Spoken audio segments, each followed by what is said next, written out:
We're about halfway through our discussion here. I'm going to let Catherine bring up the next question. There are a lot of topics that we in advance talked about that are obvious, that are important. I'm going to let you pick what you think, Catherine, at this stage you'd like to ask in terms of a topic. Sure.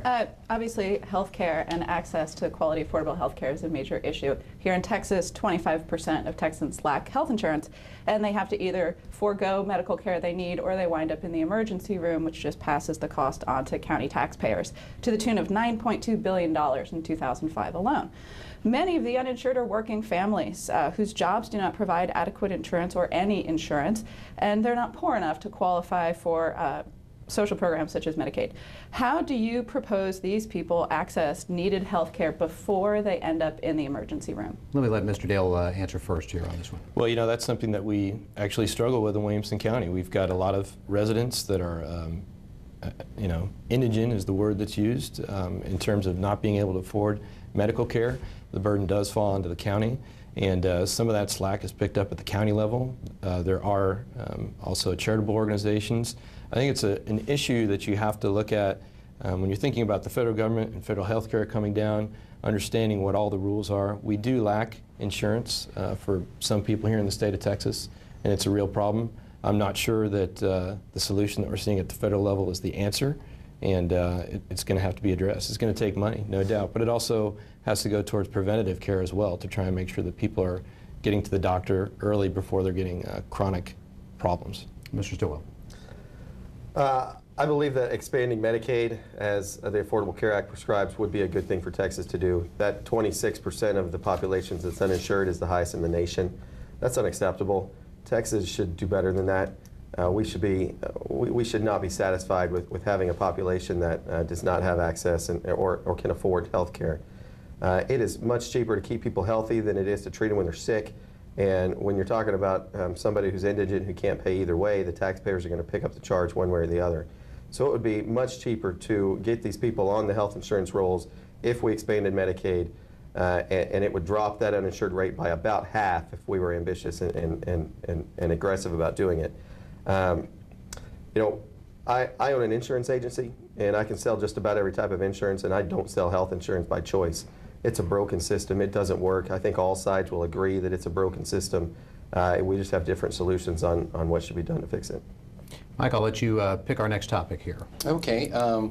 As a son of a military officer, a retired military officer and grandfather, we now have about 2.7 million veterans here in the United States. What do you think is the state's role in providing health care and just providing for these veterans? We'll start with Mr. Stillwell. Well, I'd like to start off by thanking Tony for his service. I know he's a veteran, and I think it's part of the social contract of this nation that we take care of our veterans after they return home from service. I think that we need to make sure that veterans have access to the care that they need, and I don't think that's happening in a lot of places. So, you know, I don't think that any programs that deal with veterans should be on the table for any kind of cuts. I think we need to expand services to veterans benefits and take care of the ones who protected us.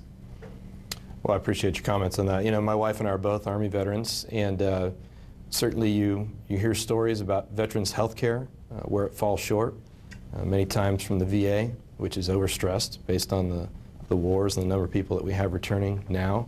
It's been a problem in this country for a long time. I think it's a classic example of how the government often fails to take care of people in an efficient way, and it's certainly a problem. In Williamson County, for example, we have a Veterans Affairs officer who's actually part of the VA, funded by the county.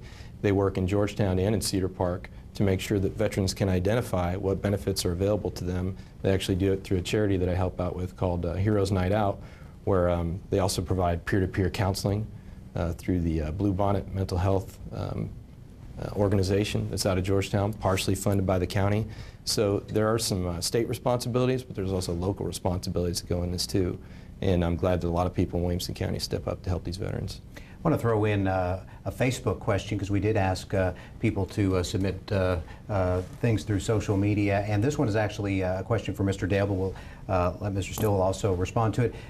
This is Kristen Smith has a question asking, I have read that both of your opponents support the gas tax.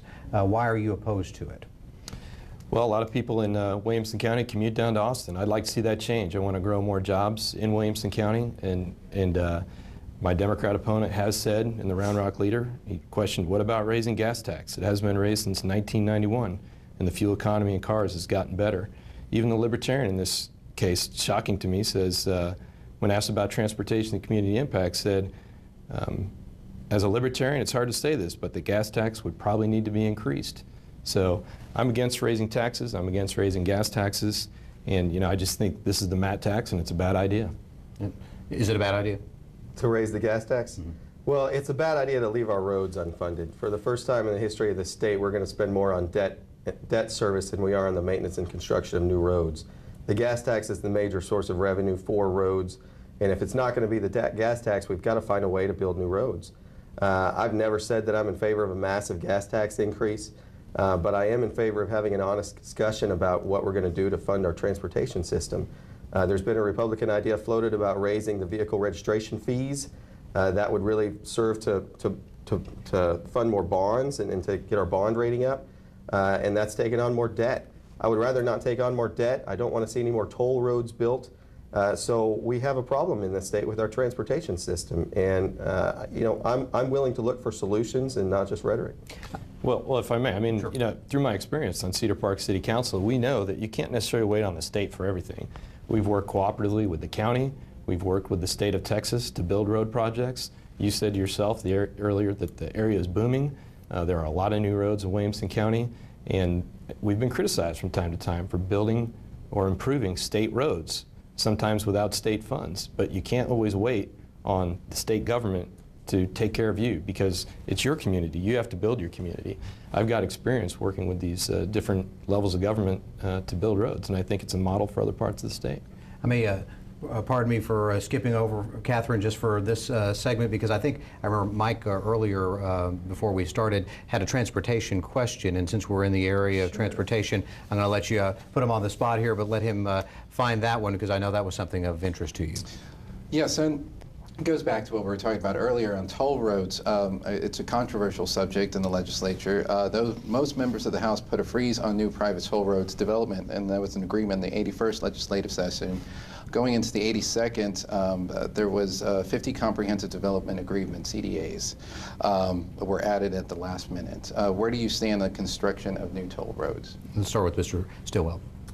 I think that's a problem. I think toll roads have their place in an overall transportation system and solution, but that can't be the only solution, and that's really been the only solution out of a Republican supermajority legislature. I mean, the reason why communities and municipalities are having to build their own and maintain their own roads is because they're not getting money from the state. We're not funding that appropriately. And that shows a lack of leadership. And when you just pass the buck off to private companies to build toll roads, it's not a good solution. Even the Republican state senator, John Corona, said it's more conservative to raise the gas tax than it is to build new toll roads. In the long run, it's going to cost drivers 2 to 3 to 4 times as much as it would to pay increased gas taxes.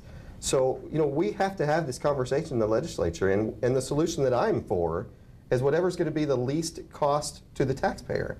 If that's toll roads, if it's raising the gas tax, if it's raising a vehicle registration fee, if it's redirecting the money that's supposed to pay for other things in the gas tax and finding a way to fill that budget hole somewhere else, we need to do something. Doing nothing is going to cost us more in the long run than inaction is. Mr. Dale, what do you think? Well, I don't think the people in the southwest portion of Williamson County are going to be seeing more toll roads. But I can tell you that there is state funding in a lot of projects. 620 is being expanded. There's state dollars associated with that in conjunction with the county. 1431, which runs through Cedar Park, which where I am, there's state money involved with that, as well as county money. So these major thoroughfares that are moving people in between the cities of Cedar Park, Leander, Round Rock, and Northwest Austin, I think they're being improved. And that local community involvement is important, and you're just not going to see more toll roads in our area. Now I'll get back to Catherine here and let you pose a question here for our candidates. Sure. From 2007 to 2010, the Women's Health Program produced a net savings of $88 million here in Texas. Do you support Texas ending participation in the Women's Health Program that saved our state money and provided a $9 to $1 federal match in funds? This decision will, of course, result in about 250,000 Texas women losing access to health care. Mr. Dale. Well, I'm not sure if the premise of the question is right. I mean, Texas participates in a women's health program. There's over 1,000 vendors that are in it today.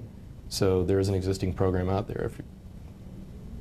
But we've chosen not to participate in a specific form of that program that will bring in $9 to $1 in federal matching funds. I'm not sure which part you're talking about.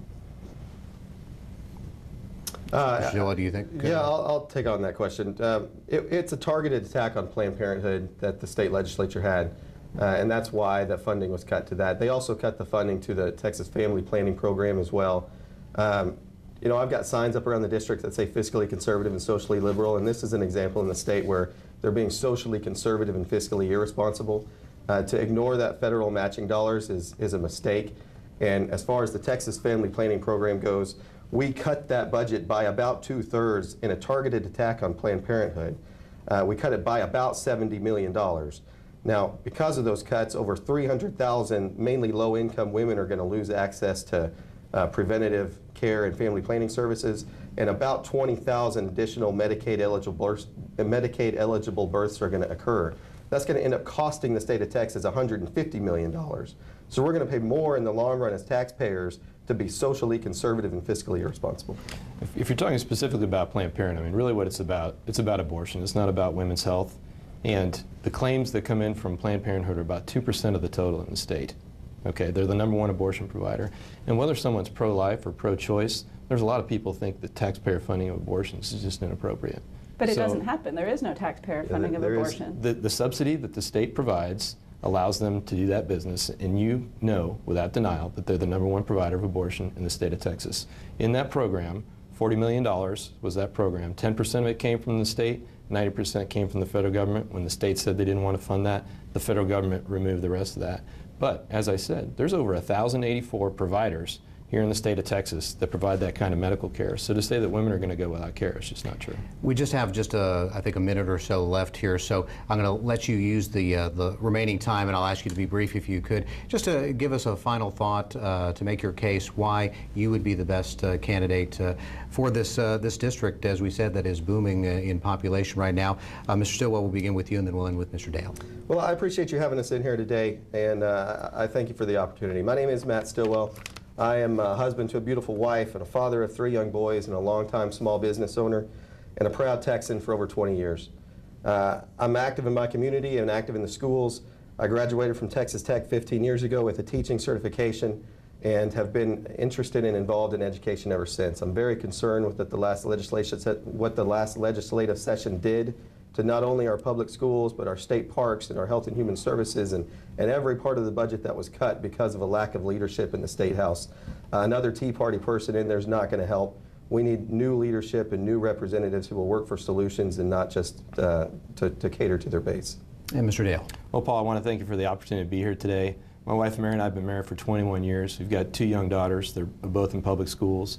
And as a small business owner and a veteran, like I said, we moved to the area so that because it's such a great place to live, great schools, low crime rate, great communities.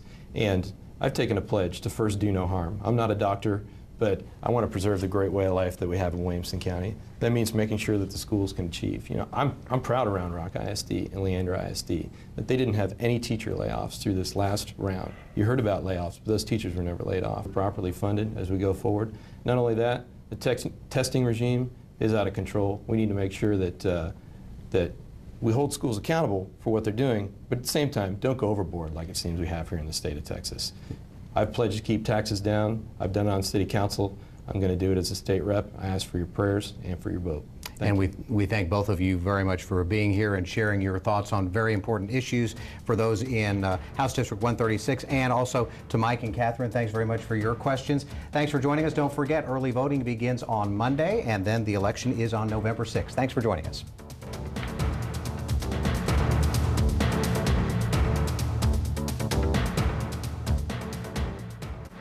Keep the conversation going with our Capitol Roundup blog. Get more interviews, debates, and commentary at YNN.com in the Capitol Roundup section.